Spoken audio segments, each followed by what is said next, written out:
Si ce n'est pas déjà fait, prenez un instant pour vous abonner à notre page et n'oubliez pas de cliquer aimer avant la fin de l'enseignement.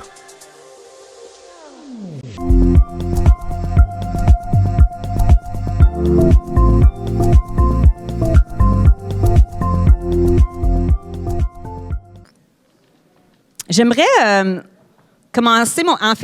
Mon message aujourd'hui, ça va être en 2 parties parce que, alors je me préparais, j'avais à peu près pour 16 pages de notes.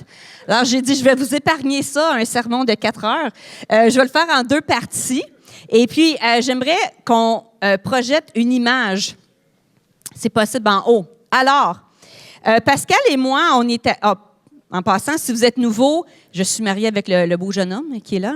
Je parle Pascal, là, qui était là avant. Et tous les deux, on est co-pasteurs ici à l'Église. Pascal et moi, lors de nos vacances, on est allés visiter le musée Norman Rockwell. C'est un artiste peintre incroyable qui a influencé l'histoire des Amériques, pas des Amériques, mais des États-Unis, parce qu'il prenait il faisait des portraits, des images, des peintures qui représentaient la vie populaire des gens. Et voici que c'est une des premières peintures qu'il a fait qui faisait vraiment briser les normes de ce qu'il peinturait d'habitude. Cette peinture-là s'appelle « The Problem We All Live With ». Il l'a peinturée en 1964. Et en français, ça serait « Le problème qu'on vit tous avec ». Et cette peinture illustre un moment marquant dans l'histoire du mouvement des droits civiques. Elle représente Ruby Bridge, une fillette de 6 ans, premier enfant noir à intégrer une école entièrement blanche à la Nouvelle-Orléans en 1960. On voit sur le tableau, Ruby marche vers l'école entourée de 4 policiers fédéraux chargés de la protéger. Pensez-y, là, 6 ans pour être capable d'aller à l'école. L'atmosphère est lourde. Sur le mur derrière, on aperçoit une insulte raciste et une tomate écrasée, témoignant de l'hostilité et de l'intimidation qui subsistaient dans ce temps-là.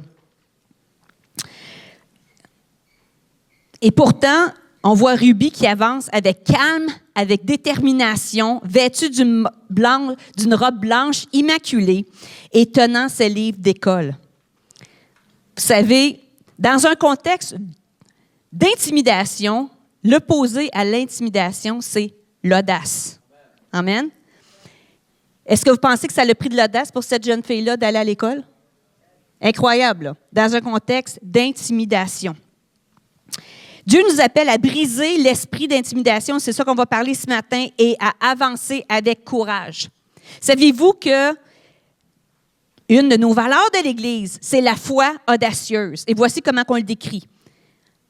La foi audacieuse. Comme tout est possible à Dieu, nous agissons avec foi et audace dans toutes nos entreprises. Amen. Parce que tout est possible à Dieu.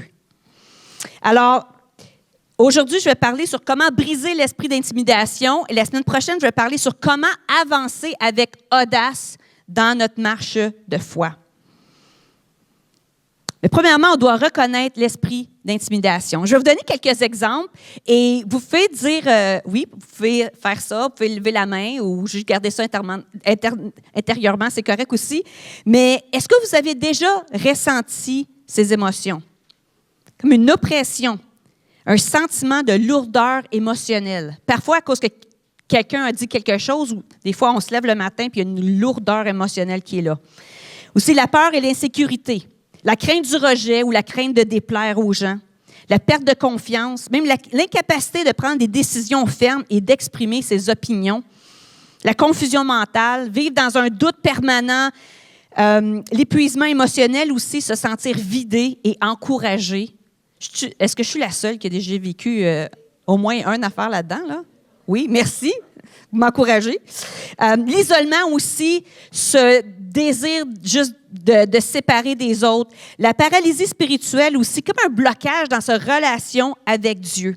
Alors, si vous reconnaissez ces signes, c'est probablement, il y a bien des chances que vous avez fait face à un esprit d'intimidation.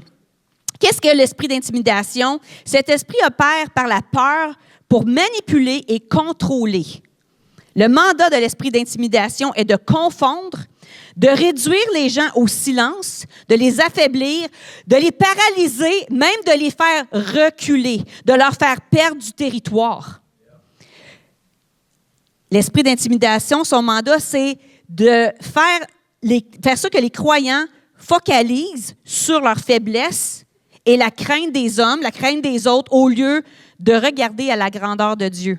Et c'est tellement extraordinaire parce que ce matin, on parlait beaucoup de la louange, de la grandeur de Dieu, comment il était grand. Hein? C'était vraiment ça. Alors, ça vraiment préparait bien l'atmosphère. L'esprit d'intimidation est une attaque directement sur notre identité en Christ. Et là, pour nous empêcher d'exercer notre autorité dans Christ. OK? Alors, quand Jésus dit « Je suis venu pour vous donner la vie et la vie en abondance », il dit aussi que l'ennemi est venu pour voler, tuer et détruire. Voler, ça veut dire voler. Détruire, ça veut dire tuer, en fait. Il est là pour nous exterminer. Mais le terme voler, le terme tuer, c'est pas l'ennemi qui tue, OK? C'est le même terme dans la famille de termes qui a été utilisé lorsque Abraham a sacrifié Isaac. OK? Alors, l'ennemi ne peut pas nous voler notre identité en Christ, mais il peut tellement nous intimider, nous oppresser, nous décourager qu'on y remet. Parce qu'on dit, hey, moi, de toute façon, ce que je fais, ma vie, ça n'a aucune différence. Dieu ne peut pas m'utiliser de cette manière-là. Comprenez? Il ne peut pas nous voler notre identité en Christ. Il ne peut pas nous voler notre salut. Mais il veut tellement nous oppresser, nous décourager, nous mettre dans des circonstances qu'on se sent en état d'échec, qu'on se dit, tiens, moi, je suis trop fatigué, je te donne mes droits. C'est ça la stratégie.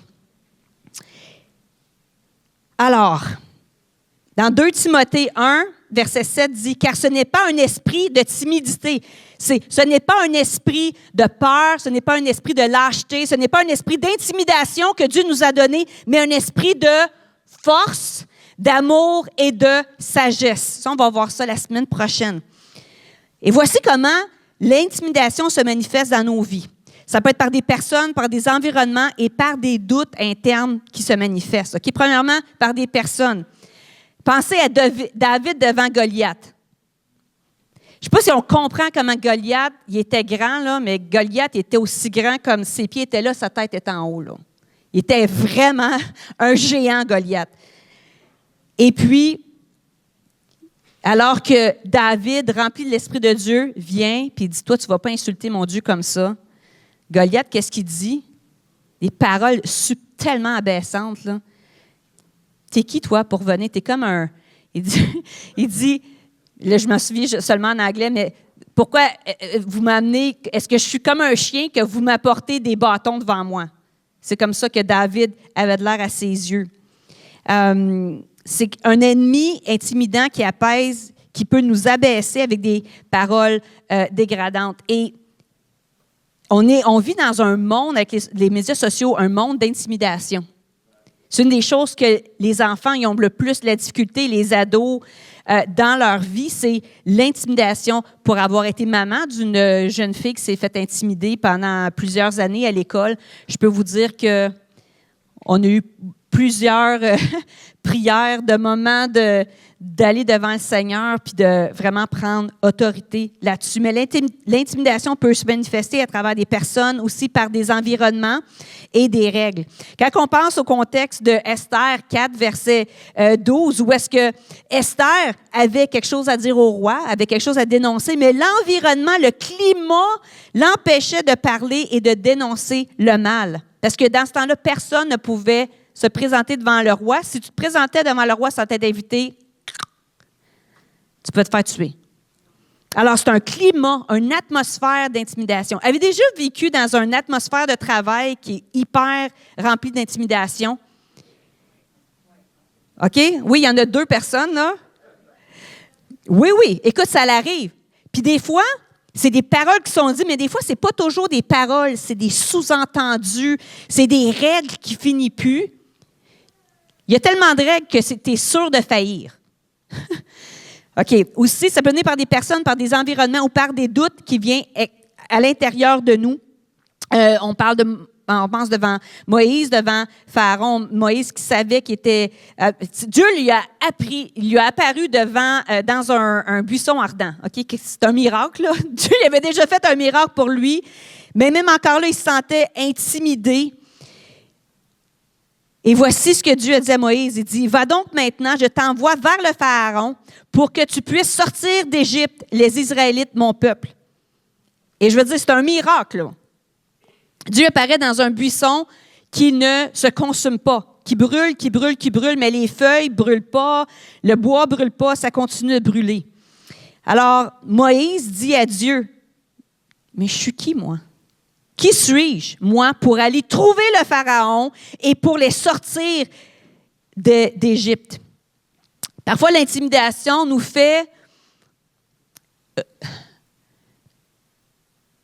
hésiter de prendre une tâche, même pas se sentir à la hauteur d'une certaine tâche. L'intimidation nous amène à regarder à nos faiblesses plutôt qu'à Dieu. Et peu importe comment l'intimidation se manifeste, on ne peut pas oublier que c'est toujours spirituel. Que ce soit à travers des personnes, les choses que les personnes disent, que ce soit à travers des environnements toxiques, que ce soit à travers juste, ça va super bien le soir, tu te lèves le matin, puis tu te sens intimidé dans ton esprit. Peu importe, c'est toujours spirituel. Éphésiens 6, verset 12 dit « Car nous n'avons pas à lutter contre la chair et le sang, mais contre les dominations, contre les autorités, contre les princes de ce monde de ténèbres, contre les esprits méchants dans les lieux célestes. » Toute intimidation a toujours un impact spirituel. L'intimidation vient pour nous couper les ailes alors qu'on est prêt à prendre notre envol. Prendre et à perdre les pas de foi qu'on a pris, puis parfois nous empêcher de se réjouir des victoires qu'on a accomplies. Et je vous en parle. Moi, ça m'est arrivé au début de l'année. Y a-t-il quelqu'un qui a commencé l'année un peu découragé? Oui, soyez honnêtes, là, il y en a plus que 2. Ouais, il y a des fois, là, ça ne s'explique pas. En fait, je priais, puis à travers mon entreprise, souvent, je fais des défis en ligne, là, où est-ce que je vais parler, je vais encourager les gens. Et puis, le thème qui me venait, c'est « The Boldness Bootcamp ». Je l'ai fait en anglais, mais c'est un bootcamp, une expérience d'audace. OK? Comment grandir dans ton audace pour l'année 2025. Alors, je suis comme primée avec ça. Ça va être super bon. Le 30 décembre, j'ai eu un article, si vous connaissez la compagnie Forbes Magazine, là, le magazine Forbes, ils ont publié un article sur mon entreprise, qui est quand même une grosse affaire là, dans le monde si vous êtes entrepreneur. Là. Et puis, ils m'avaient contacté au mois de juin, puis moi, je ne croyais même pas que c'était eux autres. Là. Mon beau-père en a regardé, c'est une fraude, cette affaire-là. Mais non, il m'avait vraiment choisi pour être l'entrepreneur du Québec, première page, le 30 décembre, OK? Fait que c'est quand même, hey, c'est le fun, tu sais, oui! Le 1er janvier, vers ce temps-là, j'ai un de mes employeurs qui m'appelle, qui dit, écoute, on a mis ton nom pour être les finalistes de notre cérémonie de remise de prix, genre international. Alors, il me met là et il me demande au 1er janvier, tu sais, j'arrive chez ma belle-sœur, je me mets en ligne et tout ça, et je gagne le prix international pour l'entrepreneuriat sur 700 autres entrepreneurs. Okay? Le 1er janvier. OK? J'étais comme, hey, ça marche l'affaire, merci Seigneur. Et je le sais que c'est pas moi, OK? Je sais que c'est la faveur de Dieu, mais tu sais, je suis comme, wow, la faveur de Dieu. Seigneur, l'année 2025, ça va être une année de percée. Écoute, ça finit bien, ça commence bien, let's go. Je me lève le lendemain. Là, je fais l'école à la maison pour mon fils de 16 ans. C'est moi son professeur d'histoire. Hey boy! Ça te garde humble, toi, hein? D'enseigner l'histoire secondaire 4 à un jeune homme, ça te garde humble parce que tu ne comprends pas la moitié des affaires. Tu as appris ça il y a tellement longtemps. Là, j'avais comme des semences de « Mais qu'est-ce que tu fais là, toi? » Et puis là, tout le long de la semaine, Là, je me prépare à faire mon défi en ligne, là. De défi, tu vas transformer ta vie avec audace, tu vas marcher dans l'appel de Dieu avec audace. Et je me sens comme de la merde, là. Excusez-moi du mot, là, mais je me sens comme la pire, le pu du mucus, du purulus. Je ne sais pas si c'est un terme médical, là. Mais tu sais, le plus bas que tu peux être. Puis là, mais c'est même pas dans ma personnalité d'être déprimée, là. OK? Moi, je me lève le matin, let's go, il y a des choses à accomplir pour Jésus. Je me couche le soir, j'ai ma to-do list, des choses, tu sais. C'est même ma personnalité. Fait que je me sentais tellement découragée, comme une lourdeur. Genre, je veux tout lâcher, je veux tout laisser l'entrepreneuriat. En tout cas, ça n'allait pas bien, mon affaire. Je me sentais lourde, vraiment lourde.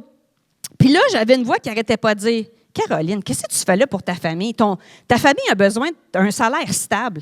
C'est bien beau, là. Il faut peut-être que tu pognes une job qui a de l'allure, là, puis le Seigneur m'a dit quand même, mais tu sais, l'entrepreneuriat, tu peux travailler 200 heures puis pas avoir un sou de ça, là. OK? On s'entend, là, si vous êtes entrepreneur. Il y a des fois, ça va super bien, puis des fois, non, là. OK? Fait que c'est comme les risques. Puis là, il y avait tellement de pensées. Je me sentais découragée. Puis là, je rencontre John Clark, qui est sur notre CA, chez Costco. Puis là, on commence à parler, tu sais, tout ça. Comment ça va? Écoute, ça faisait 45 minutes plus tard. On se parle. Et puis, mais là, il dit « Hey, Forbes, c'est incroyable! Tout est incroyable! » Moi, je suis comme « Ah oui, mais non, vraiment pas. Là. Zéro sentiment d'accomplissement. Là, je me sens comme... Là. Puis, il dit, « Ça, c'est pas normal, tu te sens demain. » Je dis « Ah, écoute, je suis lourde. Je suis là, puis... Tu sais, je lis ma Bible, je prie dans la louange, puis tu sais, c'est comme, tu le répètes, mais tu le rentres pas. Puis tu dis, si je chante le chant de victoire 150 fois, peut-être ça va rentrer. Tu sais, mais non, ça rentre pas, puis tu finis, coudonc, ça marche pas. Et puis, alors qu'on parlait, il dit, Caroline, dans l'esprit, merci qu'on ait des aides spirituelles, hein, on aide des frères et sœurs, il dit, je vois dans l'esprit comme si tu as 2 crochets dans le dos. Puis des crochets dans le dos qui te fassent marcher comme ça. Tu sais, quand tu es au bout de tes pieds comme ça. Et puis aussi, quelque chose que je n'ai pas mentionné, c'est que toute notre famille a été malade. Moi, j'ai été malade, la grosse grippe. Pascal était malade, Emmanuel était malade. Puis là, on était rendu à la 2e round que tout le monde est malade. Là. C'est le fun, hein? Là, tu te sens mieux pendant une semaine, là, malade encore. Fait que quand tu es faible dans ton corps aussi, c'est là que tu es souvent vulnérable. Et puis, il voit ça. Là, Costco, là, un jeudi soir. C'est comme on dirait toute la ville de Sherbrooke était là. Hey, John, détache-moi ça, toi, let's go. Tu sais, Costco, là, entre le rayon des pains, le rayon des jouets, très discret. Tu sais, je me suis tournée, j'ai dit, enlève-moi ça, là. Moi, je peux plus vivre de même, là, ça n'a pas de bon sens. Puis, écoute, super discret. Il a juste, tu sais, fait ça comme ça, il a coupé, t'es libre. Instantanément. L'écoutez, là, instantanément, je me suis levée le lendemain. La lourdeur était complètement brisée. Je savais exactement ce que j'allais prêcher. Oui, amen, hein? J'avais 4 sermons que j'allais prêcher la semaine d'après sur l'audace. Puis là, après, le lendemain, je savais, OK, jour 1, jour 2, jour 3. Puis on a eu vraiment un temps incroyable, là, où est-ce que le Seigneur il a fait des délivrances en ligne, de la guérison, des choses vraiment incroyables qu'il a fait en ligne. Et puis... merci, premièrement, pour des enfants de Dieu, d'être dans un espace d'église qui ont la perspective, puis que quand c'est toi, puis surtout quand on est malade physiquement, quand il y a des choses qui nous rendent plus vulnérables, des fois, on n'a pas la force. Et puis, je suis sortie de Costco libérée de l'intimidation. Et je veux que, j'ai la conviction, en fait, c'est pas je veux, je sais que l'œuvre que Dieu veut faire ce matin, c'est briser l'intimidation afin que vous puissiez sortir de ce lieu libre. Comme que moi, je l'ai vécu chez Costco. Alors, avant de faire l'appel, on va faire tout ça. Je veux quand même que vous vous préparez. On va parler de l'intimidation à l'œuvre dans la vie d'Élie. On est dans un contexte où est-ce que les prophètes de Baal règnent, OK? Les idoles, ils font des sacrifices aux idoles, ils ont des rituels violents, même d'automutilation, de prostitution dans le temple, de sorcellerie, d'incantation, de divination. Les prophètes de Baal, là, c'était vraiment une abomination devant Dieu, là.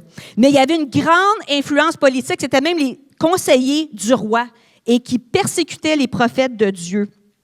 Et voici que Dieu choisit Élie pour détruire les prophètes de Baal et leur influence.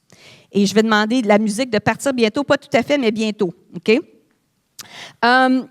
Élie était un homme très audacieux, un homme qui était zélé pour Dieu.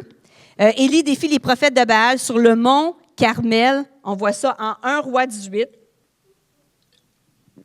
Il croit fermement que Dieu manifestera sa puissance. Okay? C'est un homme qui a un zèle pour Dieu. Il était confiant et courageux. Il affronte le roi et condamne l'idolâtrie du peuple. Il est prêt même à se tenir seul devant tous ces prophètes-là. C'est un homme zélé, c'est un homme confiant, c'est un homme courageux, c'est un homme de prière. Là. Il intercède pour que la pluie revienne après une sécheresse de 3 ans. Alors, on va demander de mettre la musique présentement, que je peux vous raconter la petite histoire de comment ça s'est passé. OK. Moi, c'est comme ça, je l'imagine dans ma tête. OK?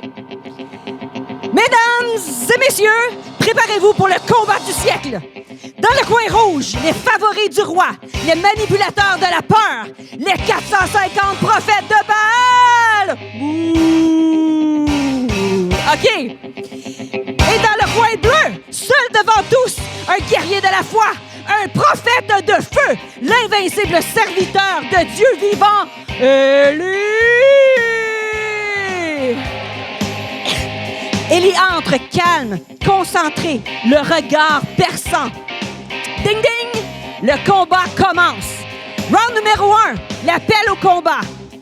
Qui est le véritable Dieu? C'est l'heure de la démonstration.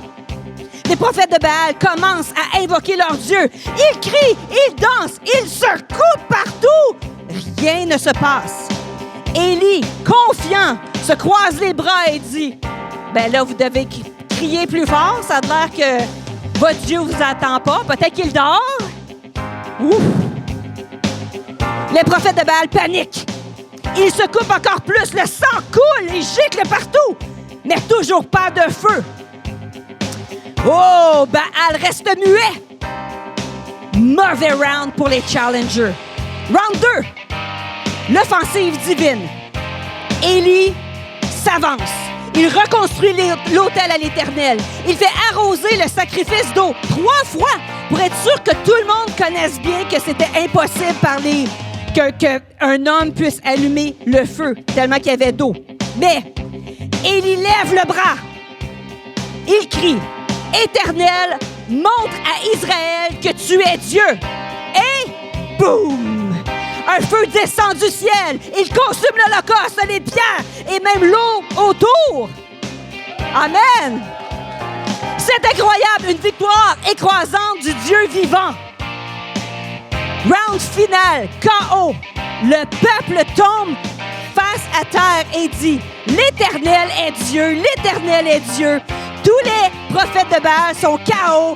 Fin du combat. Victoire écrasante d'Élie et du Dieu Tout-Puissant.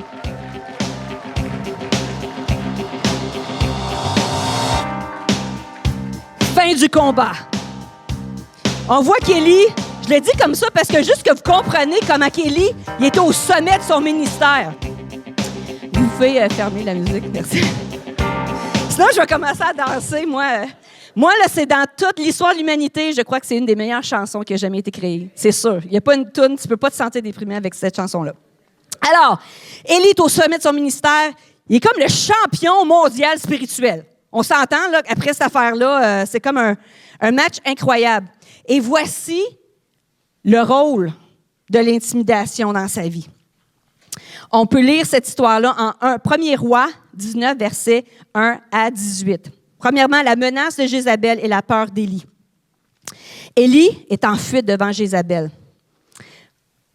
OK, on lit. Akab rapporta à Jézabel tout ce qu'avait fait Élie et comment il avait tué par l'épée tous les prophètes.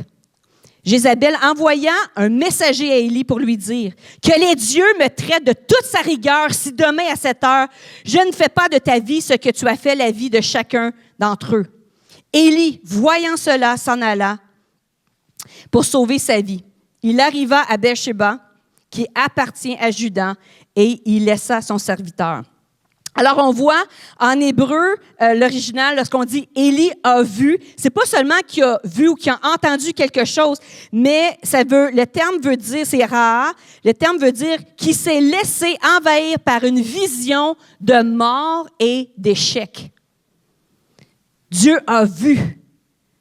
Pas Dieu, pardon. Élie a vu. Lorsqu'il a vu cela, il y a une vision de mort et d'échec qui est venue. Puis là, c'est le même homme qui était au sommet, là. Hein? C'est arrivé pas genre 3 ans après. Ça venait de se passer. Parce que l'intimidation vient avec des émotions envahissantes qui nous fait perdre toute perspective. L'intimidation enlève Dieu de l'équation et dit « Ah, qu'est-ce que je vais faire de mes propres forces? » Quand toute notre vie, on sait que ça n'a jamais dépendu de nous, quand on a un esprit d'intimidation sur nous, ça devient « je ne pourrais jamais être capable de faire ça par mes propres forces ». Maintenant, il y a la peur et la fuite. Et parfois, ce n'est pas nécessairement fuir, qu'on peut se sentir fuir de notre famille, mais fuir de la pression, fuir d'un travail. Je ne veux juste pas vivre dans cette situation-là présentement. On s'entend? C'est comme ça, la fuite, parfois, peut être manifestée. Mais dans le cas d'Élie, il abandonne son poste de prophète. Pensez-y, là. Le numéro 1 prophète dans le monde, une parole d'une femme. Puis il abandonne son poste pour aller se cacher. Ah oui, c'était la reine, je sais, on va en parler. L'attaque de l'intimidation agit souvent en amplifiant la peur, en distordant la réalité et en paralysant l'action. L'intimidation, c'est très émotionnel. Ça nous fait tout, ça devient envahissant. Oui, c'était la reine, puis oui, elle avait le pouvoir de la faire mourir, mais on s'entend que si Dieu il était capable de dévorer, d'envoyer un feu dévorant de 450 personnes, il était capable d'y aller avec une femme, même si c'était la reine. Je pense pas Dieu il est bien, mais il a perdu toute perspective. Alors, deuxième étape, on voit la fuite et le désir de mourir dans 1er Roi 14, versets 4 et 5. Puis, il s'enfonce, les mots sont incroyables. Élie s'enfonça dans le désert. L'intimidation nous fait nous enfoncer. C'est comme un pas après l'autre, après l'autre, après l'autre, qui nous éloigne de Dieu.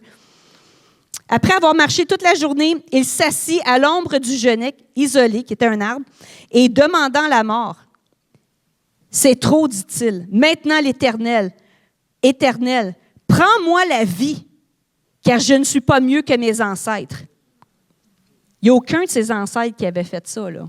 Les prophètes de Baal. Vous comprenez comment la perspective, la confusion qui régnait. Je me dis, est-ce qu'on parle de la même personne? C'est quoi? C'est quelques jours de différence. On ne parle pas de 10 ans de différence, d'arriver, d'avoir mis KO tous les prophètes de Baal à quelqu'un qui est complètement intimidé. Et voici les signes de l'intimidation. L'isolement et le sentiment d'une solitude intense. Il n'y a personne qui me comprend. Il n'y a personne qui voit ce que je fais. Il quitte son serviteur et cherche à affronter cette épreuve seul. Puis parfois, on se dit, coudonc, je vais lire la Bible, puis je vais prier plus, puis Mais moi, là, je ne voyais pas mes crochets dans le dos. On s'entend, là? Je ne les voyais pas, et je suis une personne qui a quand même du discernement, là. Mais il y a des fois, il y a des circonstances, des fois, on est malade physiquement, des fois, des choses qu'on a besoin des frères et des sœurs pour nous aider à être libres. L'intimidation, l'effet aussi sur Élie, ça a été l'inaction. Un homme qui n'avait pas peur de mettre le roi à sa place, il est totalement tombé dans l'inaction. Un découragement profond. Écoute, il demande la mort, ce qui reflète une crise d'identité et de son appel. Il passe de l'assurance à l'autodévalorisation. Il y a aussi une comparaison toxique. Avez-vous déjà fait ça, des comparaisons toxiques? Il dit, « Je ne suis pas meilleur que mes pères. » Mais ça ne dérange pas, ça, parce que Dieu nous appelle avec un appel, une onction et un mandat qui est unique. Et quand on commence à se comparer il y a un esprit d'intimidation là-dedans. Là. Quand on commence à le syndrome d'imposteur, de dire « je suis qui, moi? Je suis qui, moi? » Des signes de dépression, fatigue extrême, perte de motivation, pensée suicidaire, des symptômes qu'on trouve souvent dans une attaque spirituelle reliée à l'intimidation. Pour les nouveaux arrivants, je vais vous donner un aperçu d'un des musicals qui a été écrit, je ne sais pas si c'est au Québec, mais qui a été très populaire au Québec en tout cas. Et c'est l'épopée rock Starmania. Et puis, il y a une des chansons qui s'appelle « Le monde est stone ». Et dans cette chanson-là est interprétée par un personnage qui s'appelle Crystal. Et voici ce qu'elle dit. « Stone, le monde est stone. Laissez-moi me débattre. Venez pas me secourir. Venez plutôt m'abattre pour m'empêcher de souffrir. J'ai la tête qui éclate. Je voudrais seulement dormir, m'étendre sur l'asphalte et me laisser mourir. » Moi, elle est déprimante, celle-là. Là. Elle est déprimante, celle-là. Mais c'est comme le parallèle avec Élie, là. On s'entend. Puis je suis tellement reconnaissante que Dieu permet qu'on ait ces histoires-là. Parce que ça le normalise d'un sens que ça peut arriver dans chacun d'entre nous. Puis c'est pas parce qu'on est là qu'on aime moins Jésus, qu'on est moins appelé, qu'on est moins loin. Mais c'est vraiment un impact à l'esprit d'intimidation. Aussi, un autre effet de l'esprit d'intimidation, c'est la confusion. Encore là, comme je l'ai parlé, de perdre toute objectivité. On voit qu'il vit l'intimidation, il se sauve. Maintenant, on voit l'intervention de Dieu. Dans 1er Roi 19, versets 5 et 8, qui dit, parlant d'Élie, « Il se coucha et s'endormit sous le genêt. Et voici, un ange le toucha et lui dit, « Lève-toi et mange. » Il regarda, et il y avait à son chevet un gâteau cuit sur des pierres chauffées et une cruche d'eau. Il mangea et but, puis se recoucha. Ça a l'air quelqu'un qui est en dépression, hein? L'ange de l'Éternel vient une seconde fois et lui dit, « Lève-toi, mange, car le chemin est trop long pour toi. » Il se leva, mangea et but. Et avec la force que lui donna cette nourriture, il marcha 40 jours et 40 nuits jusqu'à la montagne de Dieu à Horeb. Il y a eu un moment, son premier pas d'obéissance, c'était premièrement de se reposer, de manger, de bien restaurer ses forces physiques. Et l'autre, il y avait un pas à faire. Marcher 40 jours, 40 nuits, c'est pas facile, là. C'est pas facile, mais il avait un pas à faire. Alors, on voit la restauration physique, Dieu qui envoie un ange avec la nourriture, de l'eau pour le restaurer. Et vous savez, comme je le disais, parfois, on est attaqué particulièrement quand on est malade, quand on est fatigué. Et de prendre le temps de se reposer dans ce temps-là, c'est important. Et Dieu il a vraiment donné aussi à Élie une force surnaturelle. Parce qu'il n'était pas jeune, il n'a pas 20 ans, Élie aussi. Et dans son état émotionnel, d'être capable de marcher 40 jours et 40 nuits, c'était vraiment aussi miraculeux. Alors, quatrième étape, on voit l'entretien de Dieu à Horeb. Je vais lire verset 9 et verset 14. Il dit, « Et là, il entra dans la caverne et y passa la nuit. Et voici, la parole de l'Éternel lui fut adressée en ces mots. « Élie, que fais-tu ici? » Avez-vous déjà été dans un endroit dans votre vie que vous ne voyez pas nécessairement d'espoir? Puis là, Dieu vient dire, pas des reproches. Il dit, mais qu'est-ce que tu fais ici? Qu'est-ce que tu fais ici? C'est quoi les désirs de ton cœur? C'est quoi les besoins de ton cœur présentement? Dieu dit, qu'est-ce que tu fais ici? Pas pour le juger, pour le condamner, mais c'est une manière de le réveiller spirituellement.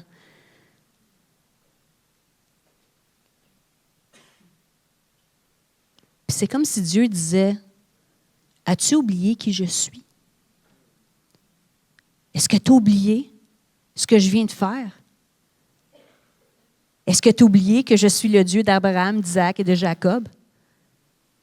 Est-ce que tu as oublié que je suis le Dieu qui a consumé les 450 prophètes de Baal? Et là, encore là, on voit une vision qui est biaisée.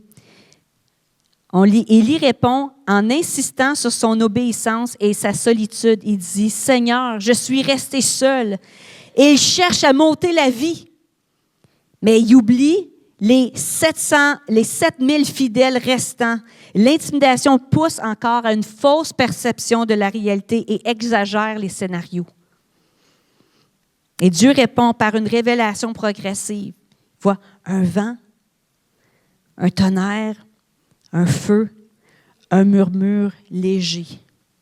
Élie cherchait une démonstration spectaculaire, aussi spectaculaire qu'il l'avait vue devant les prophètes de Baal. « Seigneur, envoie le feu du ciel! » C'est quoi? Le feu, il est venu, puis Dieu, il n'était pas dedans.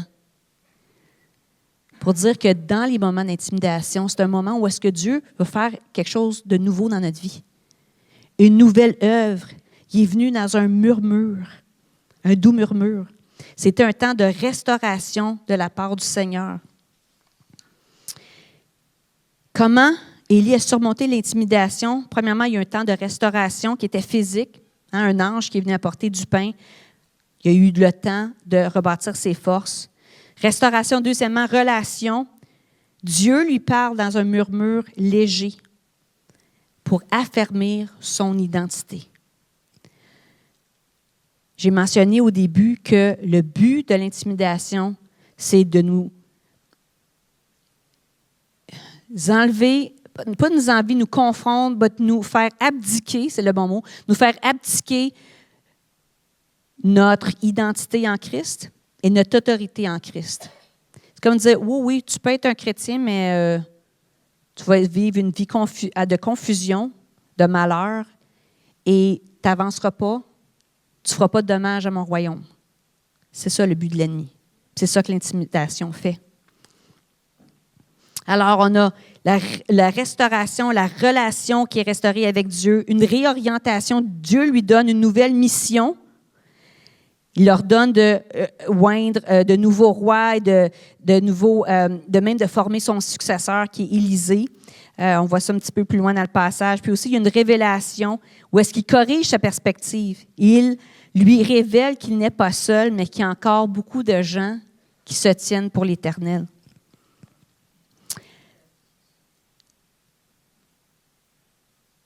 Ce qui est fascinant avec ça, c'est que quand on se tient devant l'intimidation, on perd la vision, on perd la perspective. Puis c'est comme si, parfois, on a la difficulté même à le discerner dans notre propre vie. Puis d'être autour des frères et des sœurs comme ça, qui est capable de le discerner, de le voir. Puis, tu sais, des fois, tu es dans une situation, puis tu dis, peut-être c'est moi le problème. Tu en partages avec quelqu'un de confiance, puis tu dis, ben non, c'est pas normal, ça. Comprenez? D'avoir ce niveau de relation-là. Je vais inviter les musiciens à venir. Les pensées qui me venaient alors que je préparais pour un temps de réponse, d'appel, c'est pour ceux qui sont intimidés et paralysés par la peur. Comme Élie, peut-être que Dieu t'a appelé à te lever, mais t'hésites. Peut-être que la peur de l'opinion des autres, du doute, des sentiments d'imposture t'empêchent d'avancer. Et Dieu t'appelle à marcher avec confiance et avec foi. Et la semaine prochaine, je vais parler comment marcher avec audace. Alors, ne manquez pas ça. Ceux aussi qui se sentent stagnants dans leur vie ou indécis. Et ceux qui ont besoin d'un feu nouveau et d'une audace fraîche. Pascal, il avait à cœur qu'on fait un petit tag team à ce niveau-là. Pascal, tu veux-tu venir? La première étape, c'est de réaliser que l'esprit d'intimidation existe vraiment. D'arrêter de penser que c'est tout le temps notre faute, c'est tout le temps la faute des autres. Parce que l'ennemi, tant que vous êtes focalisé sur votre boss, vous ne voyez pas comment que lui est à l'œuvre. Que ce soit le boss, que ce soit le conjoint, que ce soit les gens autour qui vous faites vivre l'intimidation. Okay? On ne se combat pas contre la chair et le sang, mais contre les dénominations dans les lieux célestes. Et aujourd'hui, on va prendre vraiment une prise de position par rapport à l'intimidation. Amen? Êtes-vous prêts? Êtes-vous prêts pour être libre ce matin? Amen? Alors, ce matin, je vous invite à vous lever. On va prendre la communion ensemble. Et puis, pendant que Caroline parlait, j'ai eu ce verset à cœur. C'est dans Colossiens, au chapitre 2. Et c'est l'apôtre Paul qui écrit « Et vous qui étiez morts à cause de vos fautes, et parce que vous étiez incirconcis, Dieu vous a donné la vie avec Christ. Il nous a pardonné toutes nos fautes. Il a annulé l'acte qui établissait nos manquements à l'égard des commandements. Oui, il l'a effacé en le clouant à la croix. » Et puis déjà là, Paul dit qu'à cause de Jésus, toute cette condamnation qu'on peut ressentir, cette honte qu'on peut ressentir, tu sais, ces paroles abaissantes que des gens peuvent retenir contre vous ou que vous pouvez entendre dans vos têtes ou que le diable peut venir vous souffleter à l'oreille, toutes ces choses-là qui visent à vous écraser et vous rappeler vos manquements et vos faillites, vos échecs. La première chose que Christ a fait à la croix, c'est qu'il a pris tout ça, cet acte, tous ces actes, tous ces reproches qu'on vous a fait, qu'on vous fait présentement ou que vous vous faites à vous-même. Cette liste-là, Christ l'a pris, il l'a cloué, a été cloué à la croix avec Dieu, avec Christ. Ensuite, Paul dit là, à la croix, il a aussi désarmé toute autorité, tout pouvoir. Là, on parle d'esprit, OK? C'est des esprits, c'est des démons, c'est des catégories de démons, des autorités, tout pouvoir, les donnant publiquement en spectacle quand il les a traînés dans son cortège triomphal après sa victoire à la croix. Et donc, Christ, à la croix, a dépouillé tous ces esprits qui s'acharnent sur nous pour nous condamner, nous accuser et nous intimider. Il les a dépouillés. Il ne les a pas tués. OK? Ils existent encore. Mais les armes qu'ils veulent utiliser contre nous, lorsqu'on réalise ce que Christ a fait à la croix, ils perdent leur pouvoir. Et ces choses qu'ils tiennent contre vous aujourd'hui, ces crochets, les crochets qu'ils vous mettent dans le dos ou toute autre tactique, à la croix, ces choses-là ont été brisées afin qu'on puisse marcher libre. Alors ce matin, bien, quel meilleur moyen de s'approprier ce verset-là et d'initier notre temps d'appel en se commémorant ce que Christ a fait à la croix. Et je vous invite à ouvrir la première petite pellicule qui est sur la coupe. Est-ce que quelqu'un n'a pas reçu de la coupe avec le pain? Si vous n'en avez pas reçu, vous pouvez juste nous l'indiquer. Les placeurs vont passer dans les rangées. Juste lever la main, puis on va vous en apporter. Donc, ici, à l'église de Carrefour, tout le monde est invité à participer à ça. Peu importe qui tu es, d'où tu viens, tu es invité à participer avec nous dans ce geste qu'on fait ce matin qui nous rappelle ce que Jésus a fait à la croix. Le pain représente son corps qui a été cloué à la croix et le jus de raisin nous rappelle son sang qui a été versé à la croix. C'est ce que ça veut dire. Mais on croit, nous ici, que c'est un geste qui est prophétique. C'est-à-dire qu'il y a une puissance surnaturelle dans le fait de prendre ce pain-là puis ce jus-là et de le prendre avec foi. Il y a une puissance dans ce geste qui brise les liens, qui nous libère. Et ce matin, bien, on parle de libération, on parle d'être libéré de l'esprit d'intimidation, de son influence sur nos vies. Alors, je crois ce matin que déjà, il y a une première phase de libération qui va se faire alors qu'on prend ça. Et ensuite, on va vous inviter à venir. Ceux d'entre vous qui ressentez encore cette intimidation-là, venez. L'équipe de prière va être ici et va prier avec vous. Mais premièrement, prenons ensemble ce pain maintenant.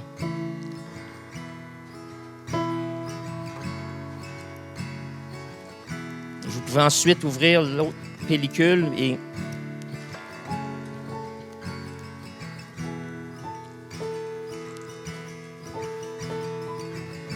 Seigneur, tu as, à la croix, pardonné nos péchés. L'acte et la liste de reproches et de péchés qui étaient écrits contre nous, qui nous condamnaient, a été prise et clouée à la croix. Et on te remercie. Aujourd'hui, Seigneur, on te demande pardon pour tous nos fautes. On te demande pardon d'avoir brisé tes commandements. On te demande pardon, Seigneur. Et on place notre foi en toi, Jésus, dans le fait que cet acte est maintenant effacé et que tu ne tiens pas rigueur de ces choses-là et que le diable ne peut pas se servir de nos manquements passés, de nos péchés passés, afin de nous accabler, de nous tourmenter, de nous accuser. Et alors qu'on prend ton sang, Seigneur, qui est le sceau à tes promesses. On dit que les chaînes qui nous retiennent, les crochets qu'on a dans le dos, les accusations qu'on se fait crier par la tête par ces esprits d'intimidation, maintenant, ces choses-là sont brisées à cause de ta victoire à la croix.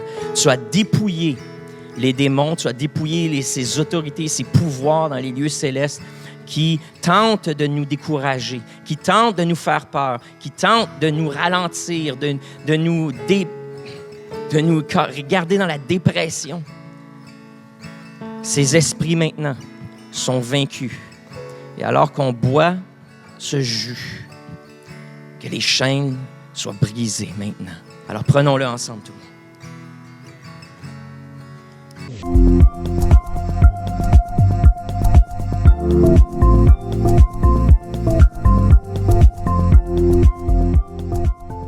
Si ce n'est pas déjà fait, prenez un instant pour vous abonner à notre page et n'oubliez pas de cliquer « Aimer » avant la fin de l'enseignement. Si vous avez besoin de prière ou d'accompagnement spirituel, n'hésitez pas à communiquer avec nous à l'adresse courriel suivante: sos@lecarrefour.org.